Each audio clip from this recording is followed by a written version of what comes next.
అందరికీ నమస్కారం. ఇంతకుముందు మీకు చూపించిందేమో కల్వకుర్తి లిఫ్ట్ ఇరిగేషన్ ద్వారా వచ్చిన నీళ్ళతో ఇదంతా పంటలు వేసినాము. ఇప్పుడు ఇక్కడ మీకు ఒక చెరువు కట్టలాగా కనిపిస్తుందా, అదేమో పాలెమూరు రంగారెడ్డి ప్రాజెక్టు. ఇది కూడా నాగర్ కర్నూలు జిల్లా బిజినపల్లి మండలంలోని ఒట్టెం గ్రామంలో 18 TMC రిజర్వాయర్ ఇది అయిందంటే ఇంకా వాటర్ అసలు కృష్ణా గోదావరి మా కింద ఏమిటికి పనికి రాకుండా అవుతాయి అంత. ఎందుకంటే గ్రౌండ్ వాటర్ లెవెల్ పెరుగుతుంది, ప్లస్ ఈ కెనాల్ వాటర్ వస్తుంది. ఇవన్నీ వచ్చి మాకు ఇప్పటికే సస్యశ్యామలం ఉంది, ఇంకా వాటర్ ఎక్కువ బ్రహ్మాండంగా తయారవుతుంది. ఇదంతా కూడా నిజంగా కేసీఆర్ను ఓడగొట్టి మనమంతా తెలంగాణ ప్రజలం ఒక 10 సంవత్సరాలు ఎనిక్కిపోయినామేమో అనిపిస్తుంది మనకు. నిజంగా ఆయన ఒక విజన్ ఉన్న లీడర్.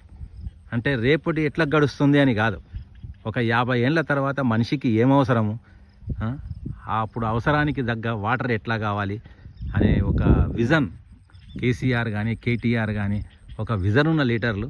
చూడండి ఇంత మంచి ప్రాజెక్టు కట్టిండు ఇక్కడ. అసలు మాదంతా ఎడారి ప్రాంతంలా ఉంటుండే మాది. మీకు తెలుసో లేదో కానీ పాలెమూరు జిల్లా అంటే ఒక వలసల జిల్లా. అంటే ఇక్కడ పుట్టినోడు, పాలెమూరులో పుట్టినోడు పాలెమూరు జిల్లా మొత్తంలో ఏదో కూలి పని చేసి, పాలెమూరు లేబర్ అంటే ఒకప్పుడు చాలా ఫేమస్.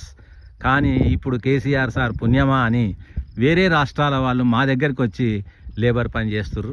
అంటే మేము వాళ్ళకు ఒకప్పుడు మేము బతకడానికి బయటికి పోయిన వాళ్ళము, ఇప్పుడు ఒక 10 మందికి తిండి పెట్టే కెపాసిటీ వచ్చింది మాకందరికంటే అది కేసీఆర్ సార్ ఆలోచన.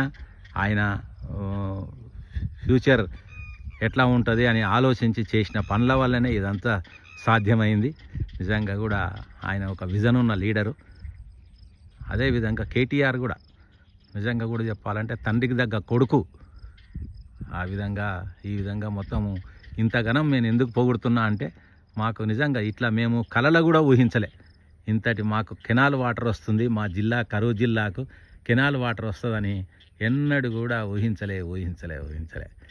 నిజంగా చాలా గ్రేట్ కేసీఆర్ పుణ్యమా అని మేమంతా మంచి పంటలు పండించుకుంటున్నాం. ఇప్పుడు మేము కూడా ఓ కార్లు కొనే కెపాసిటీకి వచ్చినాము. నిజంగా ఆయన మళ్ళీ గెలిస్తే నిజంగా ఈ పాటికే మేము హెలికాప్టర్లు కొనే కెపాసిటీకి పోతుంటాం మేము. కానీ ఆయన ఓడిపోయినందువల్ల మాకు బాధగా ఉంది చాలా. జై KCR. Thank you KCR sir. మీరు మళ్ళీ వస్తారు తప్పకుండా. మా ముఖంలో ఆనందాన్ని కలిగించడానికైనా దేవుడు మిమ్మల్ని గెలిపియాలని కోరుకుంటున్నాం. Thank you so much.